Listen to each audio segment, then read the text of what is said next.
আসসালামু আলাইকুম প্রাণের আপুরা ভাইয়ারা, আপনারা সবাই কেমন আছেন? আশা করি আল্লাহর অশেষ রহমতে ভালো আছেন। আমি আপনাদের বোন, আপনাদের দোয়া ও ভালোবাসা ভালো আছি। তো আরেকটা নতুন ভিডিও নিয়ে আপনাদের সামনে হাজির হয়ে গেছি। তো আমি কীভাবে কোরবানির মাংসটা রান্না করি সেটা আপনাদের সাথে শেয়ার করতেছি।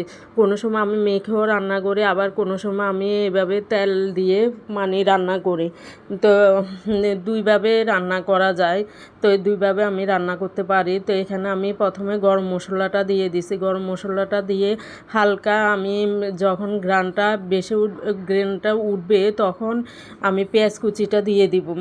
যখন আপনারা দেখবেন নাকে একটা গরম মশলার গ্রানটা আসছে, তখনই আপনারা পেঁয়াজ কুচিটা দিয়ে দিবেন। তো আমি লবণটা প্রথমেই দিয়ে দিই, কারণ আমার মনে থাকে না পরে, এজন্য আমি লবণটাই প্রথমেই দিয়ে দিছি, পরে আরও দিব। তো এখানে আমি লবণ দিয়ে ভালো মতো ভেজে এখন বাটা মশলাটা ইউজ করব। ধরো আদা বাটা, রসুন বাটা এগুলো ইউজ করব। তো এই তো আমি এখানে রসুন বাটা, তারপর আদা বাটা ইউজ করতেছি। তো এখানে এটা ইউজ করে তারপর আমি গুঁড়ো মশলাটা ইউজ করব। এখানে এটাকে একটু কষিয়ে নিব। এখন আমি জিরের গুঁড়াটা দিব না, জিরের গুঁড়াটা একটু পরেই দিব। দেখবেন রসুন বাটা আর আদা বাটা দিয়ে প্রথমে ওটা দিয়ে কষালে আলাদা একটা সেন্ট আসে। তো এটা কষিয়ে তারপর এই তো এখন আমি জিরার গুঁড়াটা দিয়ে দিচ্ছি। জিরার গুঁড়াটা, তারপর ধনের গুঁড়া দিয়ে তারপর আমি মরিচের গুঁড়াটা, হলদের গুঁড়াটা দিয়ে দিব। এখানে আমি ধনিয়ার গুঁড়াটাও দিয়ে দিছি। তো দিয়ে এখন আমি ভালো মতো এটাকে একটু কষিয়ে নিব। যত মশলা কষাবেন তারপরে ততই রান্নার স্বাদটা দ্বিগুণ হবে। তো এখানে আমি এখন হলুদের গুঁড়াটা দিয়ে দিচ্ছি আগে, তারপরে মরিচের গুঁড়াটা দিয়ে দিব। এই মরিচটা প্রচুর ঝাল, তাই এটুকু দিছি, তাই অনেক ঝাল হয়েছিল। তো এখন এটাকে আমি ভালো মতো কষিয়ে এখন সামান্য পরিমাণে পানি দিয়ে দিব। পানি দিয়ে তারপর আমি পানিটা যখন বলক আসবে তখন আমি গরু গোস্তটা দিয়ে দিব। তো এই তো আমি গরু গোস্তটা দিয়ে দিছি, দিয়ে তারপরে আমি ভালো মতো এটাকে কষিয়ে নিব। কষিয়ে তারপর আমি আলুটা পরে দেব।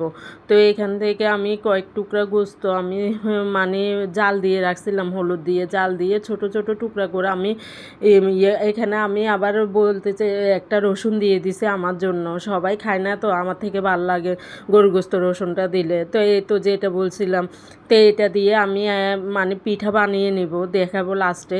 কিন্তু এটা কিভাবে রান্না করে ওটা আর দেখাই না। এটাতে আলুও আমি দিই ছোট ছোট কুচি করে।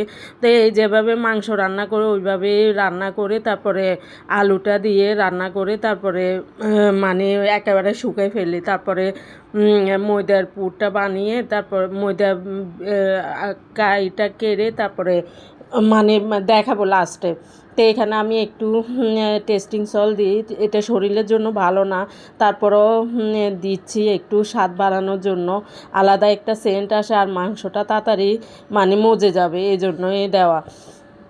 তো অনেকে মজা গোস্ত খায়, আমি আবার একটু নরম শক্ত শক্ত থাকলে আমার থেকে ভালো লাগে। কিন্তু আমার ছেলে তারপর আপনাদের ভাইয়া নরমটা খায়, যেন হাত দিয়ে ছিলে যায়, নরম হয়ে যায়, ওরকম গোস্তটাই খায় ওরা। তো আমার শ্বশুরও ওরকম খায়। তো এখানে আমি আলু দিয়ে দিচ্ছি আপনাদের ভাইয়ার জন্য। আপনাদের ভাইয়া আলু পছন্দ করে, ও আলু দিয়ে আবার সকালে পরোটাও খায়, এই জন্য আলুটা দেওয়া। তো আলুটা দিয়ে দিচ্ছি, দিয়ে তারপর আমি এটাকে ভালো মতো আরও কষিয়ে নিব। কষিয়ে তারপরে পরিমাণ মতো পানি দিয়ে রান্না করে নিব। রান্না সহজ, এখন সবাই জানে এসব রান্না, তারপরে একটু শেয়ার করলাম যদি আপনাদের ভালো লাগে, এজন্যই। তো এই তো কষানো হয়ে গেছে, এখন আমি এখানে পরিমাণ মতো পানি দিয়ে দিব রান্না হওয়ার জন্য। এই লাস্ট যে পানিটা দিব এটাই লাস্ট পানি, যেন এটাতেই হয়ে যায়, কষানোতে আলুটা সিদ্ধ হয়ে যায় কিন্তু। তো এই তো আমি পরিমাণ মতো এখানে পানি দিয়ে দিচ্ছি।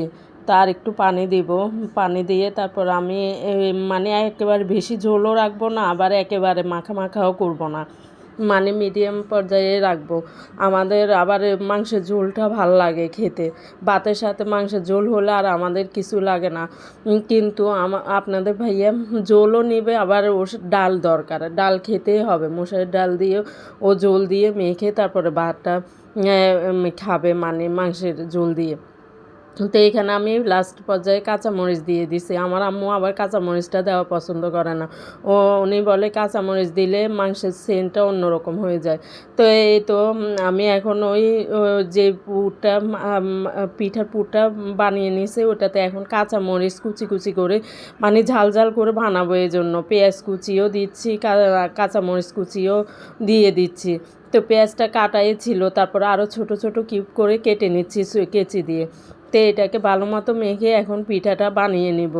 এই তো আমি ময়দা ছিল না, আটা দিয়ে আমি বানিয়েছি। তো কীভাবে বানাই, অনেক রকমভাবে বানানো যায় পিঠার আঁচটা। পিঠার একটা খাস আছে, ওটা দিয়েও বানানো যায়, আবার এমনি আপনারা অনেকভাবে বানিয়ে নিতে পারবেন হাতের সাহায্যে। তো আমি প্রথমে রুটি একটা বানিয়ে 4 টুকরা করে নিয়েছি। 4 টুকরা করে কিভাবে বানাই আপনাদের সাথে শেয়ার করতেছি। সিঙ্গারার মতো দিয়ে আমি এভাবে একটা বানিয়েছি।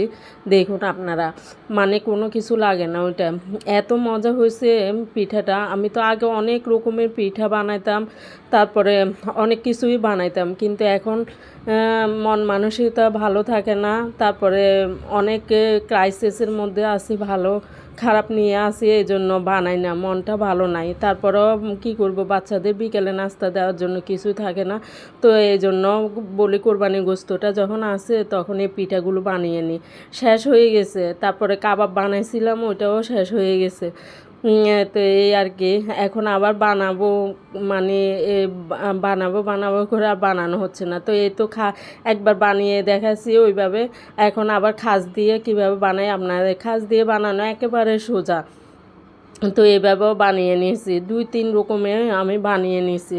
আপনারা বানিয়ে নিতে পারেন, অনেক রকমের বানানো যায়, সমোসা স্টাইলে, তারপরে সিঙ্গারা স্টাইলে। এই তো আমি দেখুন পিঠাগুলো বানিয়ে এখানে গুঁড়ো দিয়ে তারপর আমি এটা ডিপে রেখে দেব। তারপর বের করে আমি একটা মানে ব্যাগের ভিতর, পলিথিনের ভিতরে রেখে দিব। তো এইভাবে আমি সবগুলো পিঠা বানিয়ে এখন রেখে দিয়ে ডিপ ফ্রিজে মানে শক্ত করে তারপর আমি একটা পলিথিনে রেখে দেবো। তো আজকে ভিডিওটা এই পর্যন্তই। ভালো লাগলে তো আমার পাশেই থাকবেন। আল্লাহ।